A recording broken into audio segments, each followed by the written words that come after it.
राजू श्रीवास्तव थे जो chief minister थे उस वक्त के, लालू प्रसाद जी के सामने बैठ के स्टेज पर थे और स्टेज से नीचे लालू प्रसाद जी बैठे हुए थे। कमेटी इनकी मस्करी कर रहे थे। एक कलाकार डॉक्टर मनमोहन सिंह का व्यंग्यात्मक था, डॉक्टर मनमोहन के रोल में दाढ़ी गोड़ी लगा के पगड़ी गोड़ी बांध करके लंबा सा सीधा था। अब दूसरा एक आई सोनिया जी का भेष धारण करके कमेटी थी। उस वक्त तो न डॉक्टर मनमोहन सिंह गए FIR कराने, न श्रीमती सोनिया गांधी जी। दीजिए कि आवे यूपी में एक बार तोड़ के दिखावे, कह दीजिए आ जाए यूपी में तोड़ के दिखावे। तोड़ेंगे तो जो आएंगे तोड़ने वो भी टूट जाएंगे विधिवत। ये एक नाथ सिंधिया अपने दल के साथ गद्दारी किया है तो गद्दार है। अब जैसे ज्योतिरादित्य सिंधिया ये गद्दार परिवार से, मैं तो कहूँगा ज्योतिरादित्य सिंधिया का पूरा परिवार गद्दार था। स्वतंत्रता आंदोलन में झांसी की रानी लक्ष्मीबाई के साथ गद्दारी किया तो सब गद्दार कहा जाएंगे। जिनके ब्लड में गद्दारी हो गद्दार ही रहेगा। लेकिन कुणाल क्या लग रहा है सर, जिस तरीके से मशहूर कॉमेडियन है कुणाल कामरा, उनके ऊपर FIR हुई और उन्होंने कह दिया मैं माफी नहीं मांगूंगा। उन्होंने गलत क्या बोला पहले बता दीजिए। पहले यही बाला साहब ठाकरे थे, वो भी कार्टूनिस्ट थे। इंदिरा जी के बारे में तमाम तरह की और लोग नेताओं के बारे में उन्होंने बनाया था। तो देखिए राजू श्रीवास्तव थे जो चीफ मिनिस्टर थे उस वक्त के, लालू प्रसाद जी के सामने बैठ के स्टेज पर थे और स्टेज से नीचे लालू प्रसाद जी बैठे हुए थे। कमेटी इनकी मस्करी कर रहे थे। कॉमेडियन का काम है कि अपने मार्फत जो है जनता का मनोरंजन करना। बहुत कॉमेडियन हुए हैं, पंजाब के मुख्यमंत्री भी कॉमेडियन रहे हैं, लाफ्टर चैनल वाले हैं। अब सुन लीजिए संदेश देते हैं, समाज में संदेश देते हैं अपने कॉमेडी के मार्फत। आप मुझे बताइए कि ये जो है इन्होंने कौन सा गलत कहा? कॉमेडी के जरिए किसी डिप्टी CM का अपमान करना, गद्दार कह देना कहाँ तक सही है? अच्छा ये बताइए उनका नाम लिया? नाम तो नहीं लिया। दाढ़ी है, काला चश्मा है, ये है वो है। तो मैं तो बहुत लोगों को कहा जाता है, लेकिन दरअसल इस देश में दिक्कत सबसे बड़ी ये है कि देश में सबसे बड़ा कॉमेडियन तो देश का प्रधानमंत्री है, माननीय प्रधानमंत्री राजा बाबू। उनकी कॉमेडी देख लेंगे तो मेरी माँ गरीब बर्तन धोती थी। फिर अभी आजकल मुस्लिम प्रेम जंगा है तो कह रहे हैं कि ईद के दिन हमारे घर में खाना नहीं बनता था, मुस्लिम भाइयों के घर से आ जाता था, हम वही खा लेते थे। तो देखिए ये कॉमेडियन को एक कॉमेडियन पसंद नहीं आता। अरे कुणाल कामरा के खिलाफ FIR हुई, तिलमिला आप लोग गए हैं। भाई हम नहीं तिलमिला रहे हैं। ये महाराष्ट्र सरकार की जो है हड़बड़ाने घबराने की स्थिति बता रही है। इतना कह तो रही है, ऐसे लोग आते कहाँ से हैं? आप कॉमेडी के जरिए किसी का अपमान नहीं कर सकते। कॉमेडी केवल लोगों को हंसाने के लिए बनी है। अच्छा ये बताइए, कंगना कहती थी 2014 में भारत आज़ाद हुआ। आज जब एक बार ये दिखा तो उनको याददाश्त वापस आ गई। 1947 में पहुंच गई। तो अभय मुद्रा इसको बोलते हैं, सनातन धर्म से अभय मुद्रा। कह रही है कि पहले शिंदे साहब जो ई रिक्शा मतलब ऑटो चालक थे उसको लेकर मजाक बनाई कि थाने का रिक्शा इस तरीके से। अच्छा ये ऑटो रिक्शा चलाते थे, कलेक्टर तो नहीं थे, IAS अफसर तो नहीं थे। जो कमवा करते थे वही कहेंगे। तो उसी का तो मजाक उड़ा रहे थे। कोई पुरोहित है। आज हर ब्राह्मण को विप्र कहा जाता है सुदामा से जोड़ करके। परशुराम के वंशज भी बोला जाता है। मजाक थोड़ी ना उड़ा सकते हो भाई। देखिए आप बता रहा हूँ कि यही डॉक्टर मनमोहन सिंह थे, IJ PM थे। आपको पब्लिक डोमेन में है।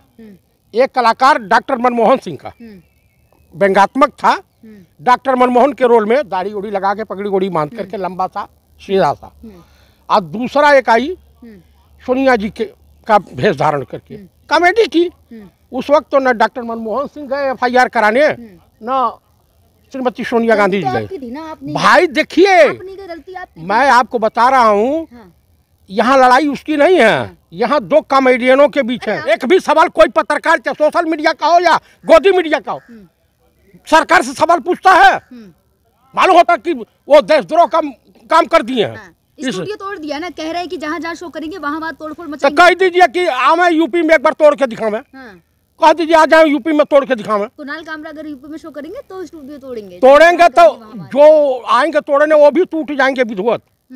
देखा नहीं मुंबई में क्या? अरे मुंबई में सुनिए, अरे सुनिए, आज एक मजनू गए थे भगवा वस्त्र पहन करके, बजरंग दल के थे या कौन से दल के थे, और लड़की को छेड़ रहे थे। गांव वालों ने मोरनी बना दिया, मार लठ मार की। उसी तरीके से जब आदमी से पाला पड़ जाएगा ना, तो जितने उदंड हैं ये लोग कार्यकर्ता मराठी है, इनको मोरनी बना देंगे। कुणाल कामरा लगातार इस तरीके से विवादों में आते रहते हैं, कभी अपनी कॉमेडी को लेकर, कभी जो गाने गाते हैं वो जिस तरह। अरे भाई देखिए, उनका वो पेशा है। आप मुझे बताइए, जानी वाकर तमाम तरह की कॉमेडी करते थे। ये कहाँ तक सही है कि तुम्हें दिन जैसे तुम देखो तो गद्दार नजर आए? मतलब एक डिप्टी सीएम को आप गद्दार कह रहे हैं? उन्होंने नाम लेकर कहा, इशारा तो उन्हीं की तरफ है। नहीं ऐसा नहीं है, खुद उनको लगा कि मैंने गद्दारी की है। माननीय पूर्व मुख्यमंत्री उद्धव ठाकरे जी ने कहा कि हाँ भाई, गद्दार को गद्दार, कौन सा गलत शब्द उन्होंने बोल दिया। तो गद्दारी किए हो आज नाथूराम गोडसे या वीर सावरकर, मतलब डिप्टी सीएम ये माफी मांगे, माफी वीर थे, अंग्रेजों से माफी में, तो उनको कहेंगे कि मेवाड़ के महाराणा राणा प्रताप थे या पृथ्वीराज चौहान थे, जयचंद थे। एफआईआर में राहुल गांधी का भी नाम और कहा जा रहा है साजिश। राहुल गांधी का जो बिगाड़ना हो एक नाथ शिंदे के, राहुल गांधी के एफआईआर करें, गिरफ्तार करें। नाम है कुणाल कामरा के साथ राहुल गांधी का भी एफआईआर। कहा राहुल गांधी गए थे उनका बजाने, क्या साजिश बताई जा रही है? साजिश बताई जा रही है। ये गद्दार देश के जितने हैं, आरएसएस वाले दंगा फसाद फैला रहे हैं, ये फडणवीस जो है वहाँ का मुख्यमंत्री, ये हिंदू मुस्लिम करके चिल्ला रहा है। कहाँ 32 लाख, क्या जरूरत थी 32 लाख मोदी किट भेजने के लिए मुस्लिमों को? यहाँ कुणाल कामरा की बात हो रही है। मैं कुणाल कामरा की बात कर रहा हूँ, मुद्दे से ना भटकाएं। मैं मुद्दे से नहीं भटका रहा हूँ। ये सब क्या करते हैं, दूसरा मुद्दा ढीला पड़ गया, तीसरा चालू कर देते हैं, बात का बतरंग बनाते हैं। ये कुणाल कामरा मोहरा है, निशाना वहाँ की जो जमीन है। लेकिन मेरी नजर से तुम देखो गद्दार नजर आए, कहाँ तक सही है? हाँ तो गद्दार तो ही करे। अच्छा ही बताइए, एक नाथ शिंदे अपने दल के साथ गद्दारी किया है तो गद्दार है। अब जैसे ज्योतिरादित्य सिंधिया, ये गद्दार परिवार से। कह रहे हैं आप पे भी एफआईआर होगी क्योंकि आप भी गद्दार कह रहे हैं। मैं तो कहूँगा ज्योतिरादित्य सिंधिया का पूरा परिवार गद्दार था। स्वतंत्रता आंदोलन में झांसी की रानी लक्ष्मीबाई के साथ गद्दारी किया, तो ये सब गद्दार कहा जाएंगे। जिनके ब्लड में गद्दारी हो, गद्दार ही रहेगा। हाँ, लेकिन कुणाल कामरा उसके बाद लगातार सोशल मीडिया पे ट्रेंड कर रहे हैं और कहा जा रहा है वो पैसे छाप रहे हैं ज्यादा। अच्छा, पहले केवल 2-3 लाख व्यूज आते थे, लेकिन अब मिलियन क्रॉस कर रहे हैं। अच्छा तो आ रहा है ना। हुए हम जिसके लिए बदनाम वही अब करते नहीं है प्यार। जीवन भर मेरी याद में वो गाते जाएंगे और तड़पते जाएंगे। एक नाथ शिंदे कह दिए कि बकरी की माँ कब तक खैर मनाएगी, कटना ही कटना है। और ये सरकारें चेंज होगी तो एक नाथ शिंदे जेल जाएंगे, जान लीजिए। जो करप्शन इन्होंने भ्रष्टाचार फैला रखा है, क्या डर थी कि जा करके भाजपा की गोद में ईडी सीबीआई की डर है, हैसियत है इनकी। कुल मिलाकर के जान लीजिए ये प्रोपेगेंडा है। मोदी जी लगातार सौगात दे रहे हैं, तो हम क्या करें, सौगात दे रहे हैं। 500 रुपये का गैस सिलेंडर की सौगात चल रही है। अरे होली में 500 रुपये का हिंदुओं को गैस सिलेंडर मिल गया। हिंदू महिलाओं को और दिल्ली की महिलाओं को दे रहे हैं, तो दिक्कत क्या है? सही तो मुझे अच्छा तो 2 बार आती है भाई। हम कहाँ कह रहे हैं कि हम मुझे कोई तकलीफ है। जैसे 15 लाख आए ना, और जैसे वो आया ना, असल बात हिंदू वोट और ब्राह्मण वोट इनसे, और दलित वोट जो घसक रहा है बड़ी तेजी से, ओबीसी वगैरह, बेरोजगार नौजवान भग रहे हैं, तब इनको आस है कि हम इस तरह से इनको पटाएंगे। अब जानती हैं जब कबूतर को फंसाना होता है तो दाना डाला जाता है। कबूतर कौन है? मुस्लिम कबूतर है क्या? हाँ, वो चारा है, तो उनके सामने दाना और जाल बिछाया कि फंसो।